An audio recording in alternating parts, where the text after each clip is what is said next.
having that voice through fashion was a little bit interesting because it really was the beginning then into, today.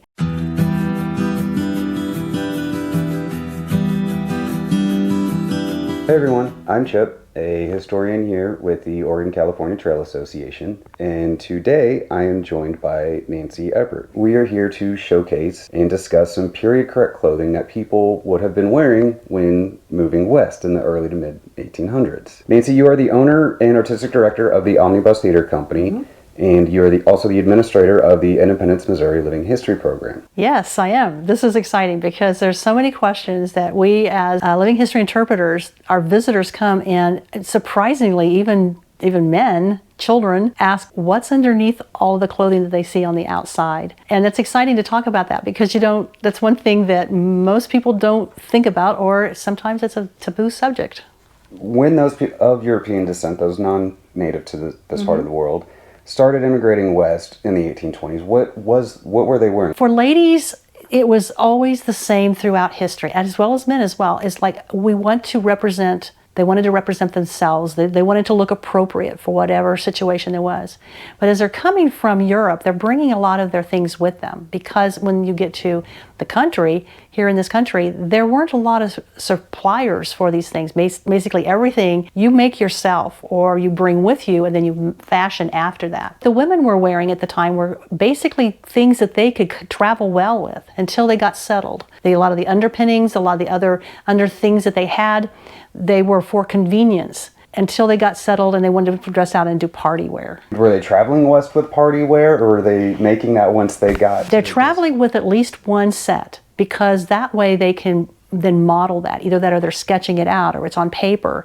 And that way they can find items hopefully when they're there. But they've got their original things with them because you don't know if you're going to be able to find them again. For instance, a lot of the petticoats, the poorer people had more bony, more wood to give the shapes that they wanted, whereas the more affluent would have steel, they would have metal, and they would have grommets. They would have all the different things that cost more money. And so when they had those things with them, they could then template it, they could create them. But the further west you get from eastern United States, the materials aren't readily available. Probably the last place that you could buy ready-made cloth before you got to independence in the early 1800s, early 1830s and 40s, especially was St. Louis. Mm. And so that's a lot of cost, and it comes down the riverboat, and sometimes those riverboats sink. So I guess that leads me to the next question is, what set of skills were people expected to have when it came to your clothing, being able to do alterations? Basically taking what you have and how to use it. Most all women, unless they had some sort of disability or they were so affluent that they didn't need it, they knew how to sew. They knew needle and thread, they knew tatting, which is making lace, they knew different types of crocheting, knitting. They knew these things, quilting. All these things were not just frivolous hobbies. They were a matter of survival. And as you were going out, if you tear something, you have to know how to repair that, and especially certain stitches that they had to learn to repair so that they were sturdy. That's one reason you will see in antiquity, and very rarely can you find them anymore, are samplers. The little girls would sit and they would learn all types of different stitches and how to put fabric together. And also there's a minus fabric, which means there's a way to open it where you make a hole, like a buttonhole, or just different things. They had to have those skills, and they learned them by these different samplers. There are a lot of things that they really did need to know, and what fabrics are going to last, what fabrics are not going to last. The more affluent persons used silks, and they used high polished cottons. And a lot of the women's dresses were calico. They were a cotton, but they were a lesser quality. So it's fun to know too, with not only just the sewing and how to use buttons were very expensive, but how to use different types of hooks. Zippers were not used in clothing until about 1910. So when you see something with a period thing that's got a zipper in it, you're like, sorry. About 100 years too late. A little bit. But there are lots of different trades that they had to learn just to keep your clothing on you and to make it last. Everybody understood the commodities, and they could share and barter. Looking at the Native Americans when people were coming here,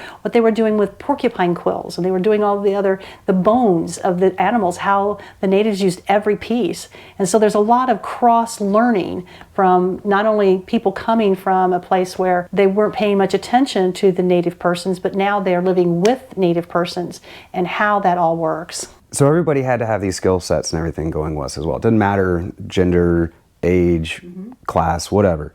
So what was there clothing that was also kind of gender neutral or unisex at the time? Actually, yes, because the men, of course, when they're traveling by themselves at first, they had to be able to repair their own clothing or procure their own clothing at certain times. So they had to have the same skills. But then when it came to the workforce, if you will, women and men working together, women were doing a lot more, of course, with the children, raising children. The men were creating homes, creating villages, trails, and that type of thing. But the utilitarian thing, the ladies' shirtwaist dress was actually created by them starting to wear men's shirts and the tunic shirts. To be able to live and survive, they got fewer and fewer things and layers for the ladies' clothing. And that's when they started sharing the shirts, especially because they were more like blouses that we think of now with a fuller sleeve. It wasn't tight and restricting. That was one of the cross or unisex items of clothing.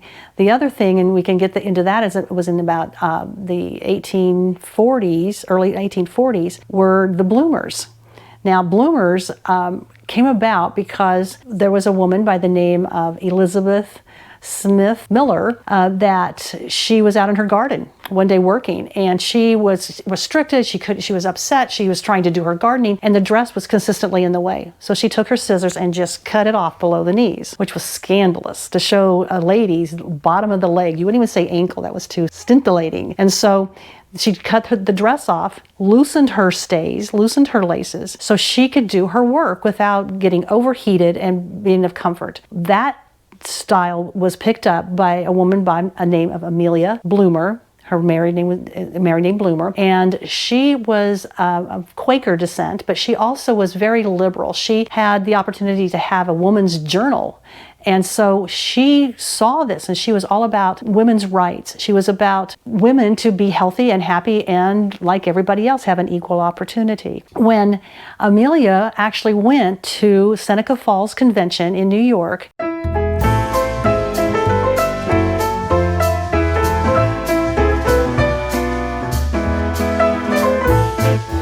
Amelia actually went to Seneca Falls Convention. She did not speak there, but she saw the bloomers being worn because it was just this outcry of the suffragette movement.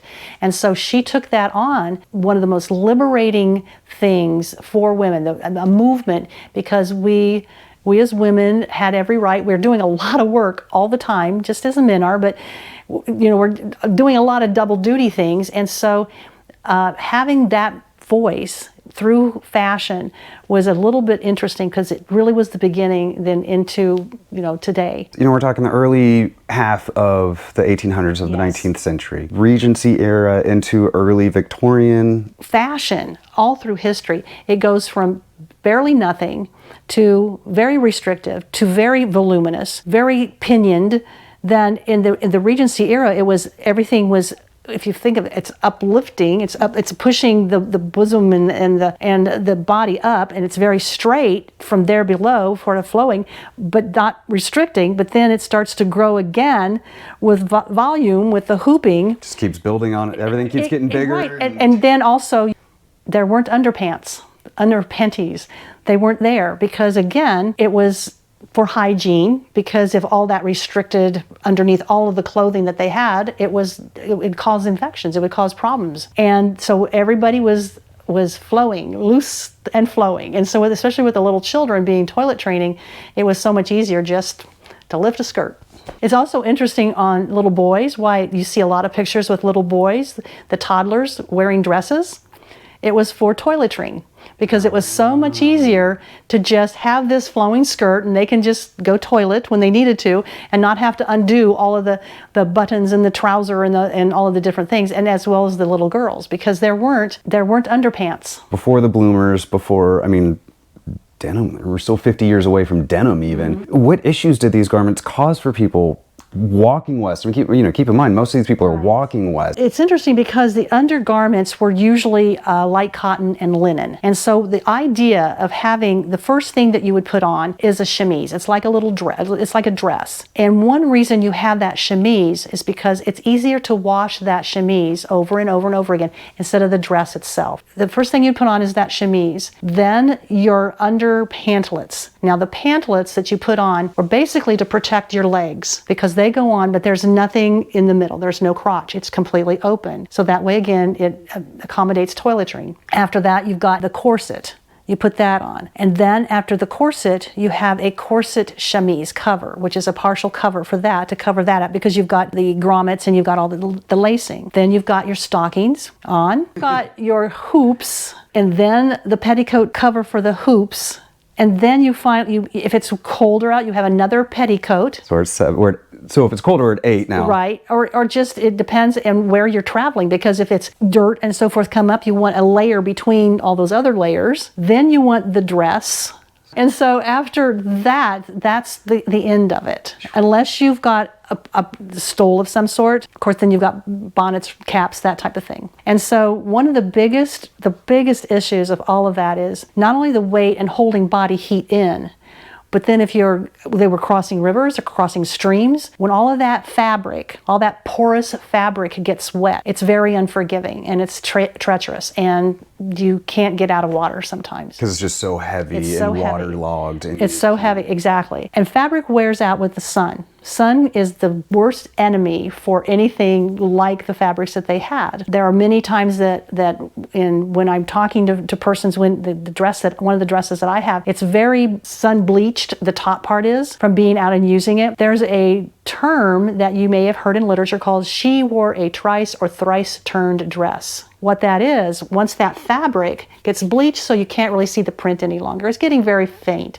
You take the entire thing apart, flip it over, restructure the dress, and now you've got a brighter colored dress. You may do that once if you're a medium income person, if you have access to more goods. If you don't, you'll wait again. And then you turn that fabric and do it all over again. You take it all apart and put it all back together yet again. You'll hear it in literature a lot of times, "she wore a thrice-turned dress." I did not know what that was for the longest time. And now I've got a twice-turned dress. I made sure that I redid my dress one time. What was the pocket situation like with all of these dresses? They've got 10 layers on. Yeah, with the pockets, it was a pouch, more like a reticule or a little purse. Little pouches that you would have, and there was a seam opening in the dress, so you're basically going from the outside dress to the first layer of skirting underneath the slips, and then that pocket was on a drawstring, and it would just tie around underneath, and you would put your hand through the opening in the seam like a slit, and then you would have all your things that you needed to carry, maybe hairpins or a needle and thread. It usually was on a little spindle or a spool, and you would have needle things, and just in case for an accident, or a candy, just different things what you'd normally put in your pocket, but it was inside the garment, inside this slit. And what was really interesting, a lot of the pockets then became decorated. They were all decorated with stitching and embroidery and so forth, because if a pocket were to be seen by another lady, then you could show off your skills or what you had. So lastly, my final question. Is there a favorite factoid, a little bit of piece of trivia, anything from this area? One thing that I saw a picture, and I wish I could remember where I saw this, but it was a hot day. There were some ladies that it was a photograph, an old photograph, and they were out doing something, working on maybe vegetables or something. But their feet were up, and the skirts were up, and there were the children sitting underneath. The babies were underneath where the skirt had been lifted as a shelter. I wish I could, if anybody knows where that picture is, I would love to see that picture. But I had never thought, because it was out, of course, probably, I'm thinking on the plains from, Kansas, Nebraska, wherever, because there were no trees. You could see it was a soddy hut. There were no trees, but yet the children were being sheltered away from the sun from the ladies' skirts. Wow. I would like to see that again. I'm not even remembering where I saw it. If anybody out there knows this image, please leave a link in the comments below. Let us know what you find out. Absolutely. Thank you. All right. Well, thank you for your time, Nancy. We appreciate it. Anytime.